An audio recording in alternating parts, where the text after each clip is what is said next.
Welcome to the Geobreeze Travel Podcast, a show for anyone wanting to level up their travel hacking lifestyle. I'm your host, Julia Menez.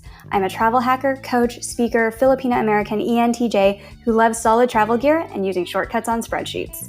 On this show, I'm on a mission to bring you travel hackers from all walks of life to help you level up your travel hacking game. We dive into credit cards, miles, points, strategy, mindset, and the secrets behind how to travel the world for next to no cost. So let's get hacking. Don't depend so much on the low-lying fruit. Like, if you want this to be a long-term thing, like, you've really got to get innovative and stuff, because just like the Staples thing I told you about, when the store dropped down to one card, like, people, that was it for them. Like, they were done. That's all they had. And I was still making points doing all kinds of other things. Hello, travel hackers. You just heard a clip from Toni Perkins-Southam. Toni is the voice behind the Award Travel 101 Instagram account, as well as one of the community managers of the Award Travel 101 Facebook group. She is a mom of 4 kids and is a freaking magician when it comes to generating points and miles. In this episode, Toni and I discuss creative ways to earn points and miles through different side hustles, what it's like traveling the world with 4 kids, and sometimes only one adult, and what to do if you get in trouble for travel hacking. Like, what if the police get called on you? That kind of trouble. Enjoy! Hey, Toni, welcome to the Geobreeze Travel Podcast. Hey, thanks so much for having me on. I'm so excited to be here. And we are so excited to have you. So before we start diving into all of the details of your awesome travel hacking trips and what it's like to travel with 4 young children, tell us a little bit about yourself first. How did you get into the world of points and miles? Yeah. So if you go like way back into history, so it kind of started like I never really had traveled at all, just like road trips and stuff like that. I'd never been international and I'd always wanted to go to Paris.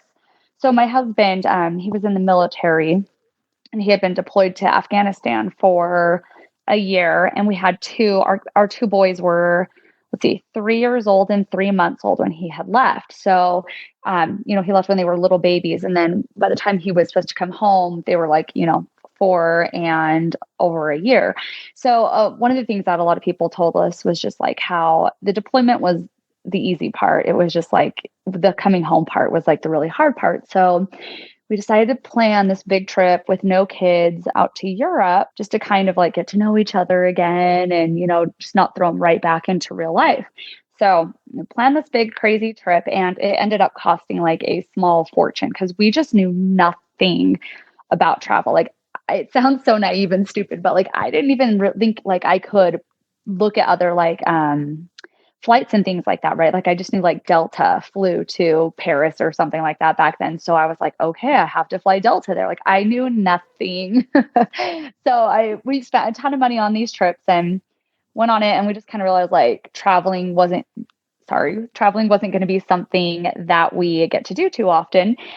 So fast forward years later, and I was talking to my cousin, and she was just kind of talking about how she was in college at the time. And she was just talking about how she was like flying to Spain first class and flying to Hawaii and stuff. And I was like, what? Like, you're poor college kids. Like, how can you afford this? And she's like, oh, it's this thing. It's called like travel hacking. And I just remember being like really concerned that she had gotten caught up in like some Ponzi scheme or whatever. But yeah, she kind of explained it to me. And then I ended up talking to her husband. This was almost 8 years ago. And I haven't stopped since then. It's just dived in and just started travel hacking my life away. Nice. And when you first started getting into travel hacking, did you take the approach of, maybe dip my toe in, maybe 1 or 2 credit cards the first year, or were you one of those 12 cards in the first year type of people? Yeah. So I think like at first, like the first week, I probably was like, oh, yeah, I'm just going to get like 1 or 2 cards. But then within probably 5 minutes, slight exaggeration there, but really fast, we delved in really, really quickly. And my husband was a little like weirded out about it at first too. I was like, hey babe, like I'm going to get some credit cards and we're going to travel. And he was like, this kind of sounds a little like too good to be true.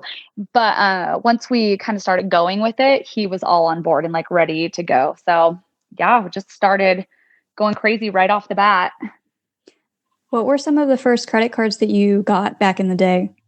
Okay, this is so sad, and it's something that drives me crazy because I didn't like chart any of this. And so I don't remember for sure. I think I'm almost positive our first card was like a City Hilton Reserve card. That was like back when you could get the 2 free nights at a Hilton hotel, like 2 free weekend nights. And I'm pretty sure that was the first one. And then I think we got like a US Airways card. I think those are like Barclay back then. Does that sound right? Do you even know? How long have you been doing this for? Oh, I've only been into this 3 years, so I've never had any of those cards. Yeah. Yeah. When we did US Airways, it was like at the end of it was starting to merge with American and stuff like that. So yeah, I think those were my first two cards. I think US Airways was not even a thing anymore by the time I even got into this game, which is unfortunate for them, also unfortunate for me because I think I missed some of what I would call the golden age of travel hacking, where you could churn multiple cards or apply for 2 or 3 at the same time. Were you able to take advantage of those types of promotions back in the day? Oh, yeah. So I got in at a really good time. I wouldn't necessarily say it was like the golden age. It was starting to get pretty popular by the time that I jumped in, but there was still a lot of plays and things like that to be done. So, like, I missed the mint coin deal. Do you remember that? It's like the most famous like travel hacking story of all time. Yeah. That and like pudding guy. But yeah, so I had just missed that whole thingy. But when I had gotten in, like City, it was, the sky was the limit. They basically had no rules on how many cards you could get. And then, same like Chase, you could get a bunch of business cards, all those kinds of things. And I have 2 Ink Plus cards. So those are the cards, like for those who don't know, because they haven't been available for a while, they're the old ink cards, obviously, and you could earn 5 times at office supply stores. But unlike the ink cash card, the cap is 50,000 spend a year instead of, I think the cash is 25,000. So I have 2 of those cards still, and I value those cards like crazy. But yeah, I used to be able to kind of get those pretty easily, and then just everything, I swear it was like all within like a year they just changed and clamped down and killed all the fun. So, first of all, for anybody who isn't aware of the glory days of the mint coin thing, there was once upon a time where the US Mint decided they wanted to get more gold coins into circulation instead of paper money, and you could buy dollar for dollar at a 1-to-1 ratio. With a credit card, you could buy all these gold coins off the US Mint, get them shipped to you, and then you just deposit them back into your bank account, and you get all of these different points. So people were doing this at like tens of thousands of dollars at a time. I heard about one guy on YouTube, $4 million of gold coins over 4 years. So crazy. I know. I heard stories about like people like literally having a wheelbarrow full of gold coins, like taking them to the bank. I don't know all the truth in that or whatever, but I mean, it seems accurate. And you mentioned you have 2 of these Ink Plus cards that each have a $50,000 limit. Do you get close to that $100,000 limit each year? Yeah. So sorry, I guess I should say that a little bit better. It's 50,000, per card, 100,000, but it's for the 5 times office spend category bonus. And yeah, I usually max it out pretty much every year. So it's about 500,000 ultimate rewards is what I'm able to earn between the 2 cards each year at office supply stores. So it's been very lucrative for us for sure. What are you buying from office supply stores that you can get that much here? Ink, obviously. You guys don't buy, $100,000 of ink every year. I don't even have a printer. Yeah. I do a lot of the like Staples and Office Depot, Office Max, gift card deals. They do different like Visa gift card deals. Staples does. Oh my gosh, Staples has had so many this last month too. Like 2 months now, every single week they do. So you can buy the Visa gift cards or the MasterCard gift cards, and they have no fee on them. And I've been pretty lucky. I have a couple stores near me, and we're just like, we have a really good relationship and stuff. So when Staples really cracked down to just like what the 1 card limit, they were still letting me do 2,000 a day at several stores and stuff. So I was going with that. Now they increased the limit, and everyone's hitting up my stores again and buying all the cards. I'm like, no, go away. But yeah, and so where that's are a you good located? one. I'm in Utah actually. So I live south of Salt Lake by about an hour. Okay. Yeah, I know a lot of these different tricks are so dependent on your location and where you live because over here in Jersey City, I have one Staples and it is a trek. And they are cracking down because apparently fraud is just a thing where I Oh live. man. So I'm like, oh, come on, Staples, just let me get the Visa gift cards. Let me pay for anything with my 5X because I have the newer version, which is the Chase Inc. Cash Card, which only has a $25,000 limit, but I can't even come close to it because if they're 'Cause they limiting how often I can do this, and then I know some people also do the trick where they just take the Visa gift cards and turn them into money orders at a Walmart. We don't Mhm. have a Walmart where I Oh, am. oh wow. Yeah. So Um, it is really location dependent and it's super frustrating. So I lived in a smaller area of Colorado for about 5 years. And I was really the only travel hacker in the area. And it was an area like that was just big enough to have everything I needed, but just small enough that like fraud, things like that weren't super rampant. Just it was the Grand Junction area, if anyone is familiar with that. But it was amazing. Like I just had free reign and I could do whatever I wanted. And it was amazing. But then I moved to Utah 4 years ago and yeah, it's been a lot harder too. I mean, I've I've talked about this before, but I've had the police called on me twice buying gift cards. Well, it's actually my husband, but we've had the police called on us twice now, buying gift cards and stuff. Like they just are really they don't care. Like if you show them your ID and your receipts and everything, you're like, this is my card. They're like, no, we still hate you. So oh, they assumed it was a stolen credit card. It wasn't for money laundering suspicions or anything like that. It was for suspective. yeah. Well, and not even that. They just didn't like the situation. Like they were just uncomfortable with it. It wasn't that they thought I had stolen the card. It wasn't that they thought I was money laundering. It was just they just couldn't like process like they didn't know what I was up to, but it just had to have been no good. So it's kind of unfortunate. Oh, and then did you just nicely explain to the police, oh, don't worry, all I'm doing is travel hacking with these credit cards and buying $2,000 worth of Yeah, Visa it's gift cards at one fine. worry Yeah. about Exactly. Like I know it sounds weird that I'm bouncing around from store to store buying thousands of dollars of gift cards, but I swear it's totally fine. No, yeah, no, actually it's interesting because the police have actually been pretty cool about it and stuff. They're just like, okay, like, it's your card, it's your money and things. And I'm like, why can't the stores understand this? Like one of the things that I don't understand is, some of these places I've been going to, my parents have lived in Utah for a while. So even when I lived in Colorado and I'd come visit, I would hit up like some of these stores. So, I've been coming here, some of these stores 7 years. And I'm like, it's been 7 years. Like, if I was going to scam you, wouldn't you have like already figured it out by now? Like, wouldn't I have already like charged back the money? Or wouldn't you have figured out I was using the stolen card when you called the cops on me or something? But they just don't really like logic and use reason. So, what can you yeah. do? Yeah. A lot of people think that if you live in a small town, you can't travel hack. And it's almost the exact opposite because some people are like, oh, I saw this deal for a 30,000 point trip to Europe, but that's only from New York or Los Angeles. And I live in Salt Lake City and our airport doesn't do that. But it's actually sometimes a lot easier to get these points if you live next to a Walmart and a grocery store and a Yeah. Staples.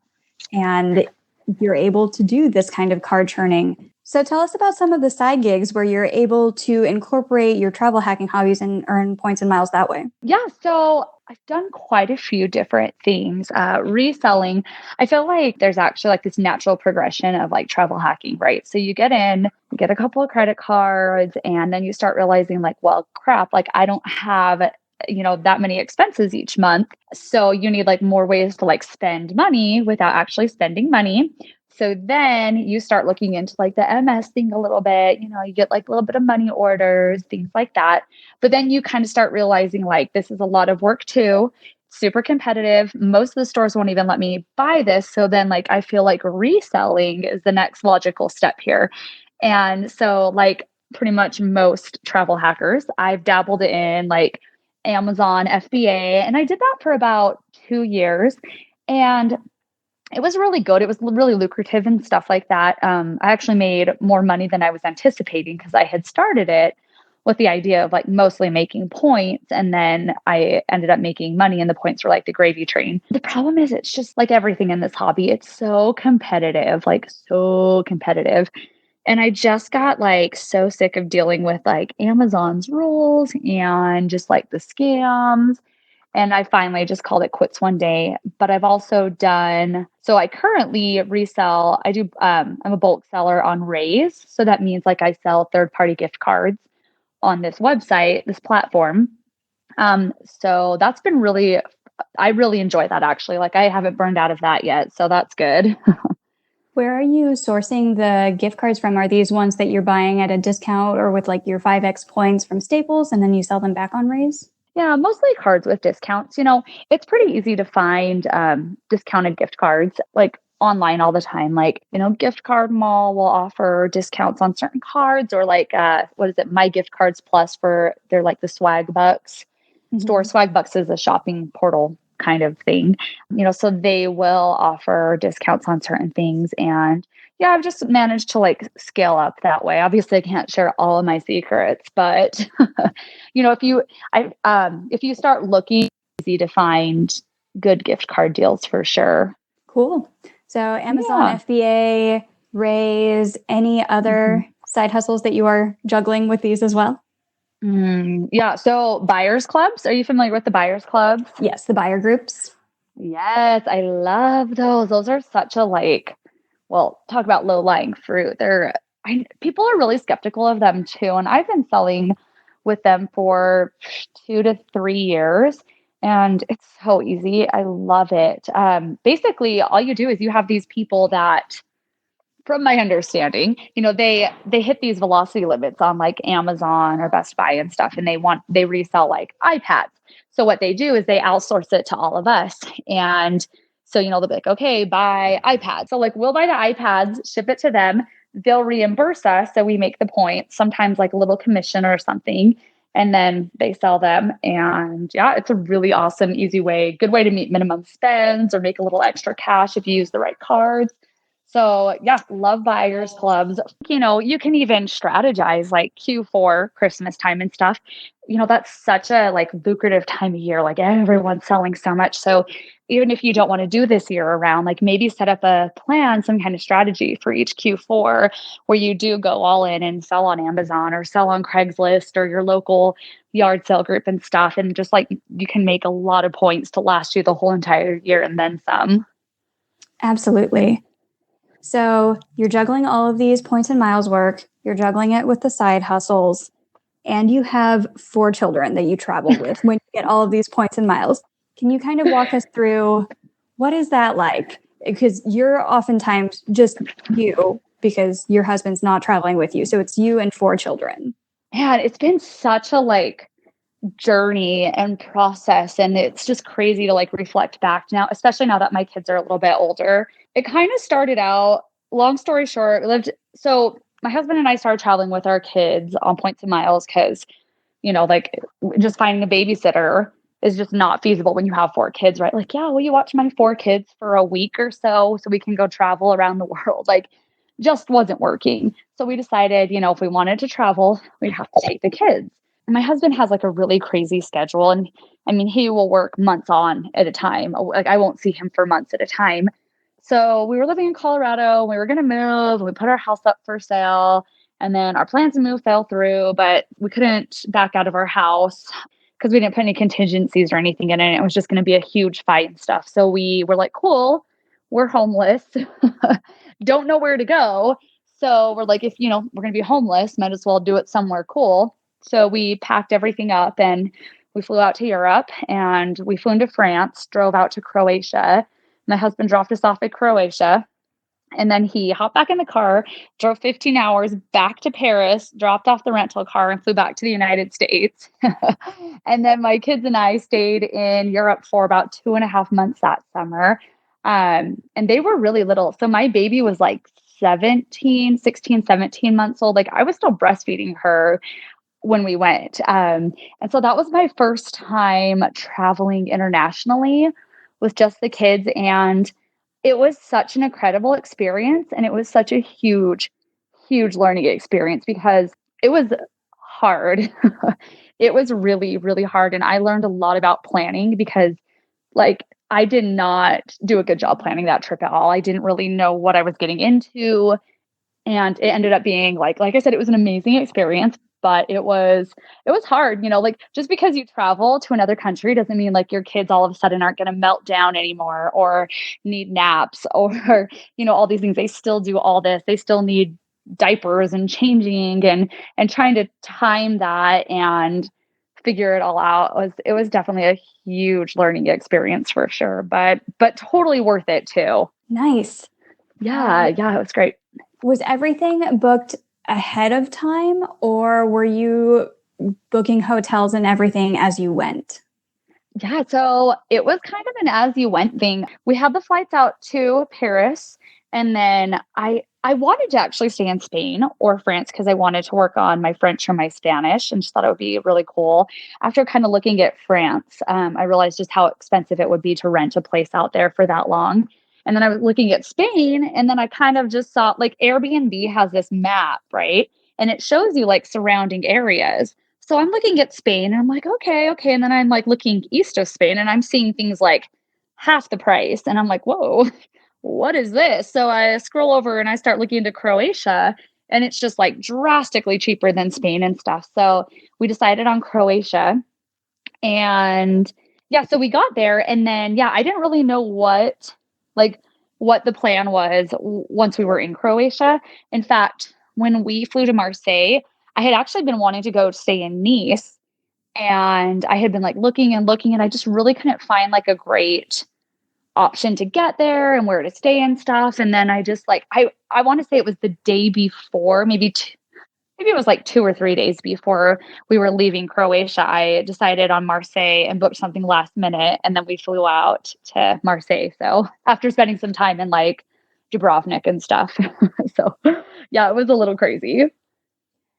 And if you're living in an Airbnb or a rental this whole time, then you're able to get those very lucrative travel points and miles if you're paying off a credit card on your rent, which a lot of people aren't able to put their rent on a credit card. So that's an added perk as well. Yeah. And I mean, I never like I I pay as little for travel as possible. Like I will use points and miles even at almost like the worst value just because I earn them so easily. And when you times anything by six, like, oh, flights to Europe are only $150 a person. I'm like, times that by six. Like, no thanks. It adds up. So although I probably would pay 150, but you get my point. So with the Airbnb in Croatia, one of the really awesome things was I had a bunch of Airbnb gift cards. So fast forward or back up just a little bit.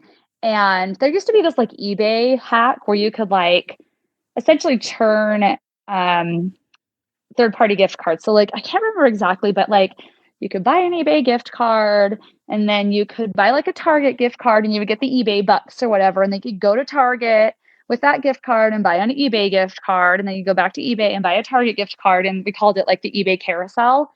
Anyway, so I finally hit a point where I was, ahead several hundreds of dollars. And so then I redeemed them for an Airbnb gift card and was able to pay for a huge chunk of our rental with that card. So Which card was it? it was an Airbnb gift card that I had or gift cards that I had essentially gotten for free through the whole eBay merry-go-round thing. I explained that so horribly. It's been so long. I can't even remember how exactly it worked. Yep, that makes sense too. And then I know some people will also maybe book most of a flight on points and miles and then put a little bit of it on Chase Sapphire Reserve just so that they have the travel insurance. Right. Well, I have. Yeah, I have. And I've also like paid for separate policies. We went to Guatemala last year and I finally bit and decided to buy like a travel insurance policy. And it ended up being the best thing ever because our flight was delayed like 24 hours. And so they paid out like a big time. It was kind of amazing. Still using vouchers and stuff. Like, because the airline gave us vouchers and they paid for our hotel, but then our travel insurance covered like it was a ridiculous amount of money, like $500 a person a day for clothes and things like that, I think it was. And there was 5 of us. So it was like, what do you guys want? Shopping spree. And in Guatemala too, was it to go to Guatemala or to come back home? It was to go to Guatemala. So what happened was we got to Salt Lake, which is our airport, and our flight out of Salt Lake was delayed. So if we flew to Dallas, we wouldn't have time to connect. So we were able to still fly to Dallas and then wait whatever it was, like 23 hours until our next flight. So and we were going for the whole entire summer. So time wasn't an issue. I wasn't like, no, we have to get there because we only have 4 days there. I was like, yeah, no, we're there all summer. So like, whatever. So then, yeah, so we got to Dallas and they, put us up in a hotel, covered our food, everything, and then flew us to Guatemala the next morning. Nice. Yeah, it was awesome. So when time is on your side and you're like, oh, we can be flexible, it's so nice sometimes what airlines are willing to do, because there's always somebody who's probably screaming at them being like, I have to make this business meeting. I need to take the one on the next flight. And they're just scrambling for, if anybody can give up their seat, we will give you travel vouchers. And if you can raise your hand and say, we have 6. Exactly.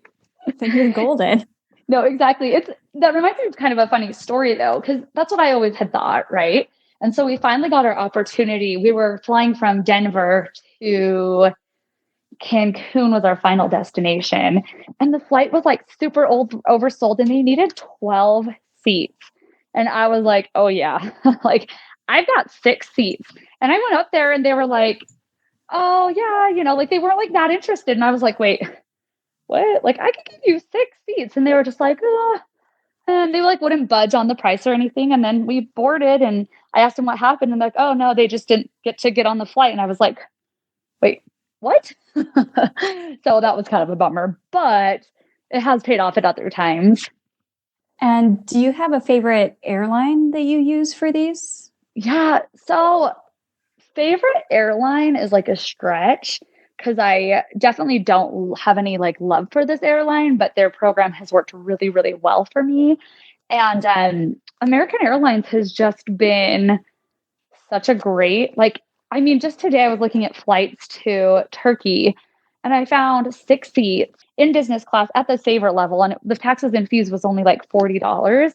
And I'm just like, I can almost never beat, at least for economy, I can almost never beat their prices with anyone else. Or if I do find another airline that I can use the miles with or book with or whatever, that's a better deal. Like I can't find 6 seats or 5 seats. And the thing is, when I fly with just my kids, I can't be like, okay, you're the 5-year-old and the 8-year-old, you guys are on this flight. Good luck. See you in El Salvador. Like we have to be on the same plane. So it's worked really, really well for us.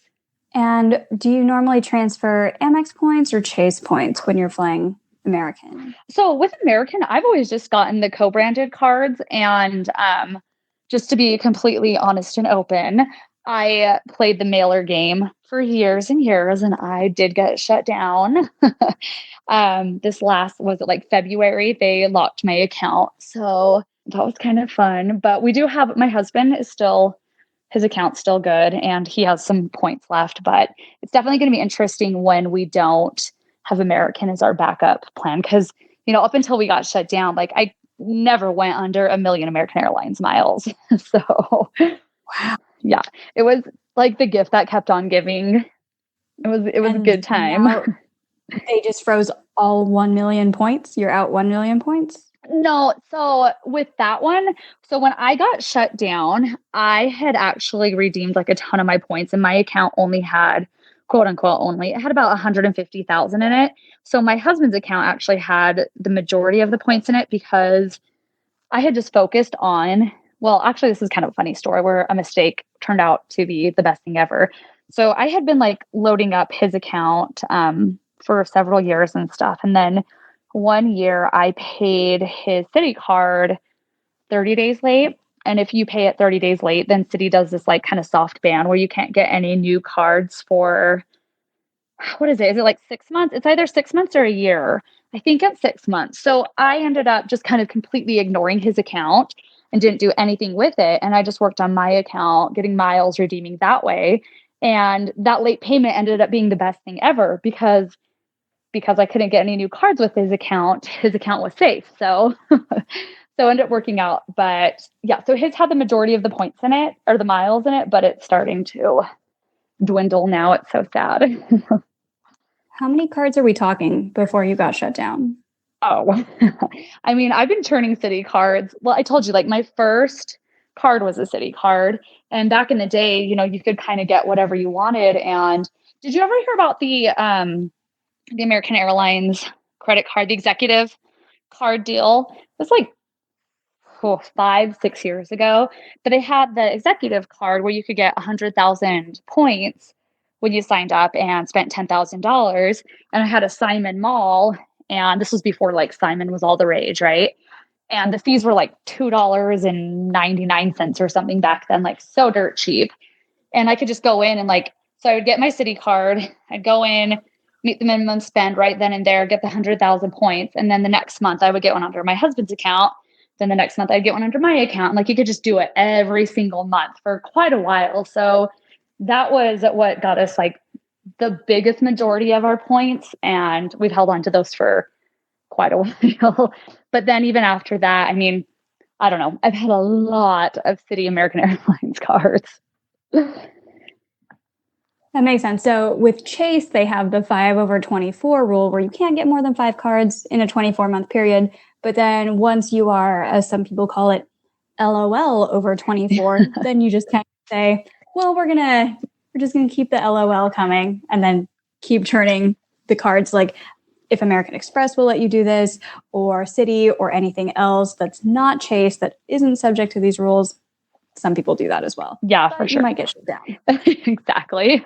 Yeah. I think, for us, it's never really made sense to try and get under 524 just because the opportunity cost is so huge. I mean, what is like, I'm trying to think, 50 to 80,000 ultimate rewards points. Like that's just a drop in the bucket for what we need.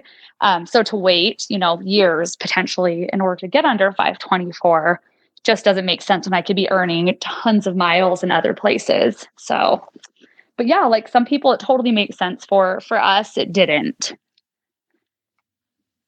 Yeah, for sure. So on a day-to-day basis, just for normal spend, not crazy hacks, what's your go-to card or cards? So I pretty much am always trying to work on minimum spends. So I always have like new cards constantly. So I will use those, especially like with American Express. They don't like you MSing to get the minimum spend and stuff. So I use those, like whatever new American Express card I have for my day-to-day stuff. Yeah, new cards. And then, there's just been so many like different grocery spending bonuses and things like that going on right now that it's really just like whatever has the best offer right then. And I'll just go for that. So yeah, I love any kind of card that I can get. And like we have like the the Bank of America Travel Rewards card. And then we have the I can never remember this name. It's like the premium platinum honors or whatever. So you get a boost. And I do like that card a lot just because it's nice to have some points that I can use for, some of the non-traditional expenses. Like one year I was able to use those kind of points to write off my kid's Spanish school in Guatemala. So I find a lot of value in like those kind of points. So yeah. Is it one of those cards that lets you write off any expense, or did the Spanish school count as travel, or what was the trick there? Yeah. So yeah, it actually coded as a travel expense. That was pretty exciting. And so I was able to use the points to quote unquote erase it. So yeah, pretty sweet deal. So if anyone needs to go to Spanish school and wants to do on points and miles, let me know and I'll tell you the name of the school because I can't think of it right now. In Guatemala. Yeah, somewhere in Guatemala. So you have racked up so much travel hacking knowledge, so many different hacks over the years. If you had to sum all of it up into a one-line best piece of travel hacking advice for our listeners today, what would that advice be? Oh boy. Okay. One thing. Um, I want to say this kind of encompasses like the whole like traveling and travel hacking. Just don't be afraid to push the limits. And I mean that in like, don't be stupid, right? Because pigs get fat, hogs get slaughtered. But just like me traveling with my kids, for example, like yeah, I was terrified to do that. Like I lost sleep. I had meltdowns. Like I was freaking out thinking like, what the heck am I doing? Traveling to like well, in Guatemala, I would live in Guatemala, but before I had gone there, I just kept hearing how dangerous it was and how scary it is. And they're like, level 3 on the travel advisory and the gangs and this and that. And so I was like, oh, I'm so stupid. We're all going to get kidnapped by the drug cartel. But ended up, turning into like one of our favorite places in the world that we go back to every year.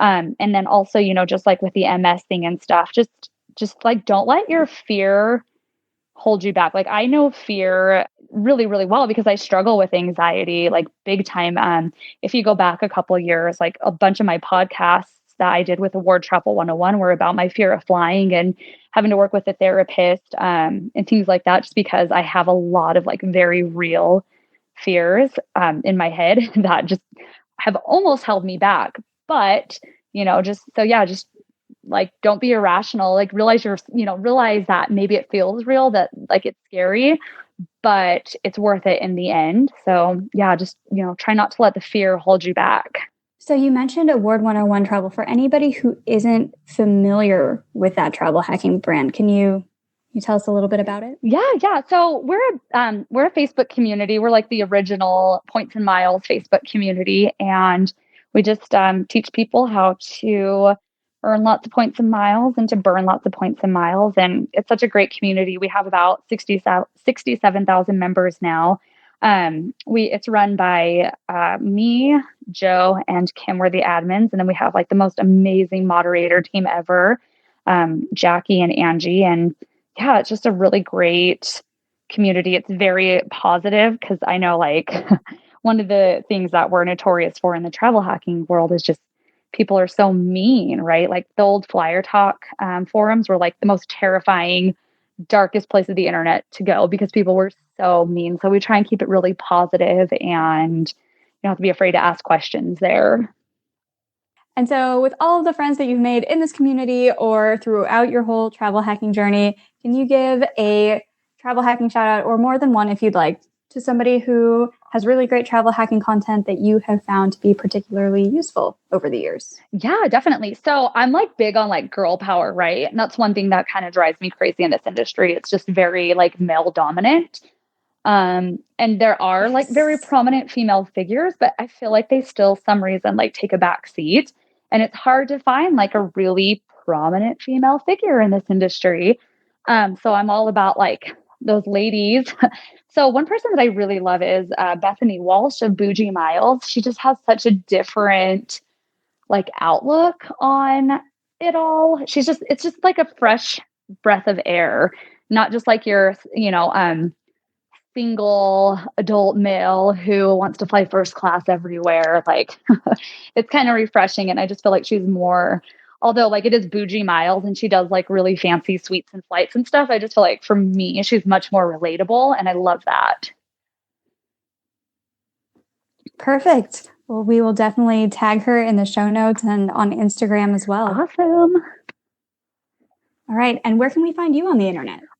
So, I hang out on my own Instagram quite a bit. That's where I post most of my trips and things. And it's just under my name, Toni Self. I try and update my personal blog occasionally. It's called just like nachos con huevos, which literally means chips with eggs. Because, quick funny story, I went to Guatemala a few years ago, kept getting the word for eggs and beans mixed up.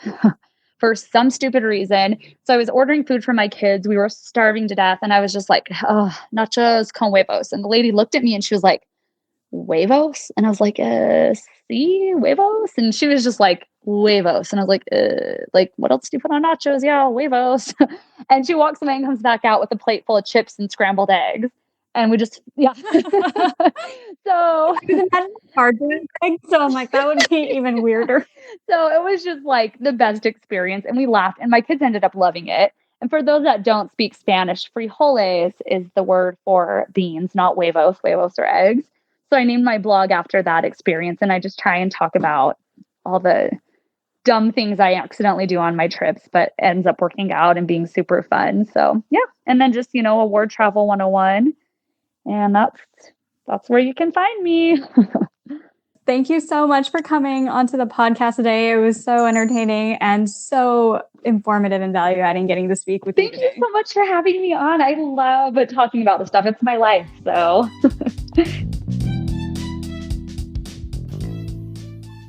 thank you so much for listening to today's episode of the Geobreeze Travel Podcast. If any of the cards or other tools mentioned on today's call piqued your interest, please use the links in the show notes to apply or to learn more about any of the cards. Commissions earned from these signups help to support the podcast. Additionally, the single best travel hack I can recommend is finding friends who can show you about even more travel hacks, and it would mean the world to me if you could subscribe to this podcast and share it with a friend. And if you would like to meet even more travel hacking friends, come join one of our travel hanging hangouts. We discuss behind-the-scenes tips, celebrate each other's wins, and mostly just enjoy being around other people who enjoy this hobby just as much as you and I do. If you would like an invite to the next one, just head over to geobreezetravel.com/hangouts and sign up to be on the invite list. See you there, take care, and happy travels.